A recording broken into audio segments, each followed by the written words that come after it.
Good morning students.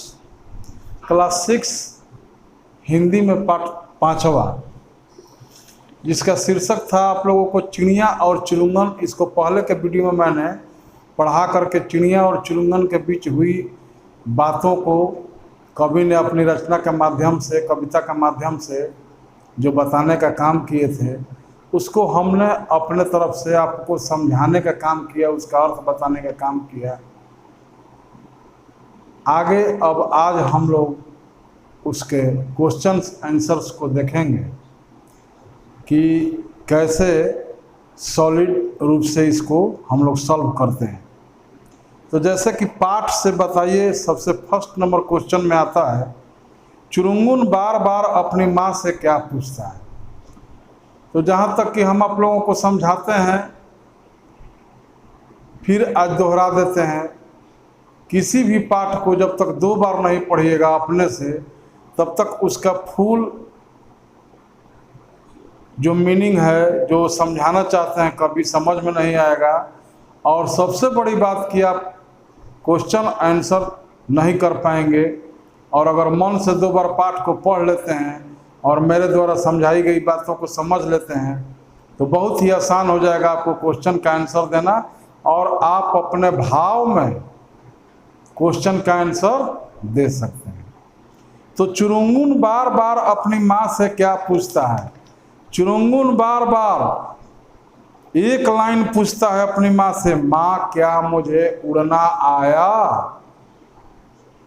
चुरुंगुन बार बार अपनी माँ से यही क्वेश्चन पूछता है कि माँ क्या मुझे उड़ना आया। चुरुंगुन ने घोंसले से निकलकर क्या क्या देखा, किसकी बातें सुनी। चुरुंगुन ने घोंसले से निकल करके डालियों को देखा, फूलों को देखा, कलियों को देखा, और किसकी बातें सुनी,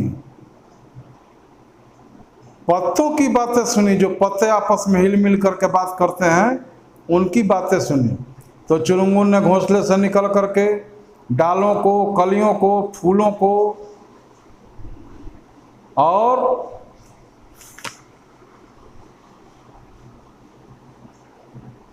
पत्तों के बात करने की बातें सुनी। चुरुंगुन ने फुनगी और जड़ को कैसे जाना। चुरुंगुन ने फुनगी और जड़ को इस प्रकार से जाना कि जब वो ऊपर उठ करके उड़ रहा था पूरा ऊपर, तो उसने ऊपर से फुनगी को जाना, और जब धरती की ओर, नीचे की ओर उड़ रहा था, तब उसने मूल को जाना, यानी कि पेड़ के जड़ को जाना। इस प्रकार से हम इसका आंसर एक लाइन में यही दे सकते हैं कि चुरुंगुन ने फुनगी ऊपर उड़कर और जड़ नीचे उड़कर जाना। चुरुंगुन के साथी उसकी बाट क्यों देखते होंगे। चुरुंगुन के साथी उसकी बाट क्यों देखते होंगे। इसका आंसर आप लोग एक लाइन में दे देंगे कि चुरुंगुन के साथी उसके आने की बात इसलिए खोज रहे थे क्योंकि उसके साथ वह खाने और गाने दोनों ही का काम करते थे, जिसके कारण वह चुरुंगुन की बात जो रहे थे। तो चुरुंगुन के साथ ही उसके बाद खाने और गाने के लिए देखते होंगे। एक लाइन में इसका आंसर। आगे देखिए, क्वेश्चन नंबर 2, काव्यांश को पढ़कर उस पर आधारित प्रश्नों के उत्तर लिखिए। किसी भी काव्यांश और गद्यांश को पढ़कर जब उसका आंसर देना होता है, तो उसमें हम पर लेसन समझा रहे हैं कि सबसे पहले आप लोग उस गद्यांश को पढ़िए और पढ़ करके उसको समझने का काम कीजिए, और तब जा कर के उसका आंसर आप लोग सही सही और ढंग से दे पाएंगे। तो 2 नंबर का काव्यांश को पढ़ने के बाद में जो फर्स्ट क्वेश्चन आ रहा है, क, उस तरु से इस तरु तक आने और धरती की ओर जाने की बात से चिड़िया की बच्चा क्या बताना चाहता है। क्वेश्चन को फिर से समझिए। उस तरु से इस तरु तक आने और जाने आने और धरती की ओर जाने की बात से चिड़िया का बच्चा यही बताना चाहता है, एक लाइन में इसका आंसर है कि माँ क्या मुझे उड़ना आया। इसीलिए वह अपना दिनों भर प्रयास करता है, कभी ऊपर की ओर उड़ करके, कभी उस तरु तक, तो कभी धरती पर। सिर्फ एक लाइन में इसका जवाब होगा कि माँ क्या मुझे उड़ना आया। इसी के लिए वह इस तरु से उस तरु तक आता है और जाता है। ख, चिड़िया का बच्चा दाना कैसे चुन कर लाता है? तो देखिए यहाँ पर पढ़िए, चिड़िया का बच्चा दाना ठोक ठठोर कर लाता है। एक लाइन में इसका आंसर समाप्त। चिड़िया का बच्चा दाना ठोक ठठोर कर लाता है। ग, चिड़िया का बच्चा धरती की ओर किस लिए जाता है? चिड़िया का बच्चा धरती की ओर दाना चुनने के लिए जाता है। अब इसके बाद है सही उत्तर के सामने सही का चिन्ह लगाइए। क्वेश्चन नंबर क, घोंसले से निकलकर चुरुंगुन ने किसकी बातें सुनी? बहुत ही आसान क्वेश्चन है, लेकिन जो नहीं पढ़ेंगे, जो नहीं समझेंगे, उनके लिए बहुत ही मुश्किल क्वेश्चन है। उलट पुलट आंसर दे देंगे। 4 ऑप्शन वाला यह क्वेश्चन है। तो घोंसले से निकलकर चुरुंगुन ने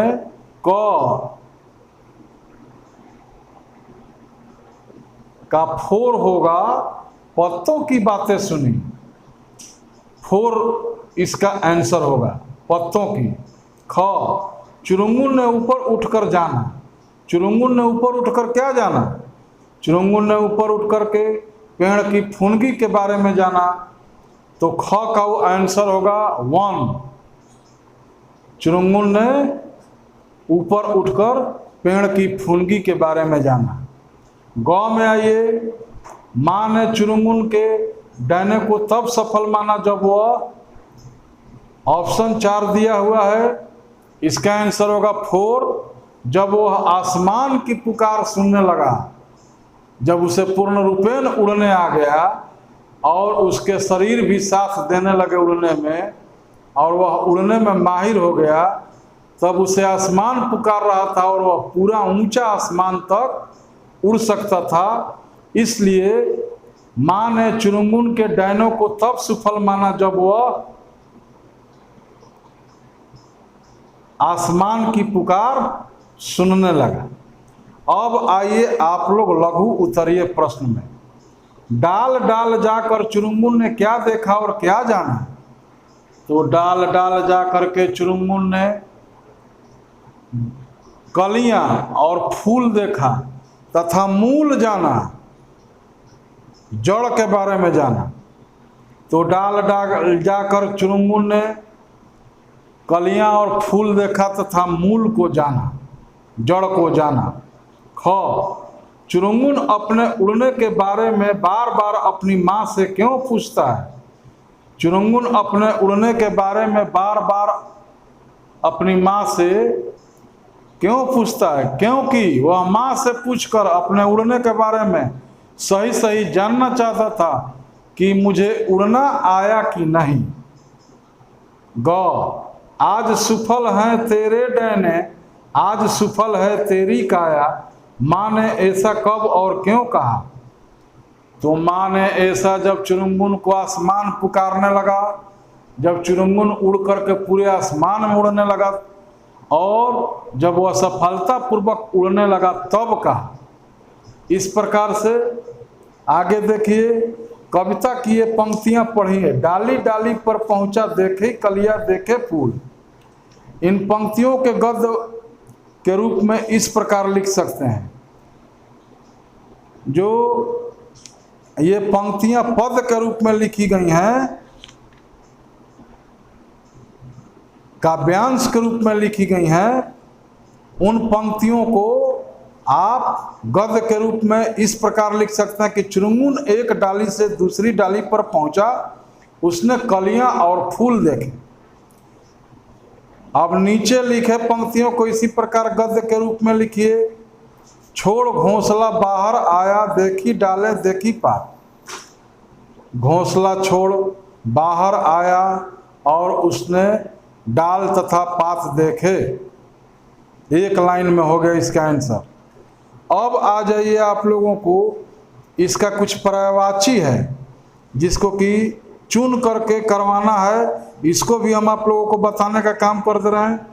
काया, काया का होगा शरीर।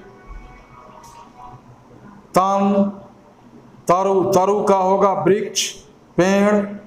डाली, डाली का होगा टहनी। और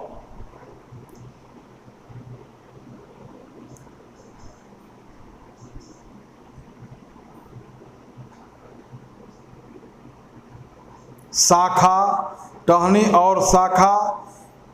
अब आएगा आपका गगन। गगन का हो जाएगा आपको आकाश और नभ। डैने, डैने का होगा आपको पंख और पर। तो इस प्रकार से इसका भी आंसर हो गया। आगे देखिए, इसमें आपको एक और छोटा सा क्वेश्चन है, उसका भी आंसर करवा देते हैं, जो कि 1 नंबर में आप लोगों को एग्जाम में आएगा। निम्नलिखित शब्दों के बहुवचन रूप बनाकर लिखिए। डाल का, डालियां या डालें। कली का, कलियां या कलियों। फल का, फलों। पत्ता का, पत्तों, पत्ते। फुनगी का, फुनगियों, फुनगी, फुनगियाँ। साथी का, साथी, साथिया। और साथी का हो जाएगा साथियों। इस प्रकार से आप लोगों को जो क्लास 6 पाठ 5 तक हमने एक एक नंबर का खास करके क्वेश्चन बताने का काम किया। इसको आप लोग विधिवत याद करके समझ करके एग्जाम में आंसर देने का काम कीजिएगा, जिससे कि आप लोगों को अच्छा नंबर आए। और इसी प्रकार से आप लोगों को आगे हैप्पी डीपी और धन्यवाद।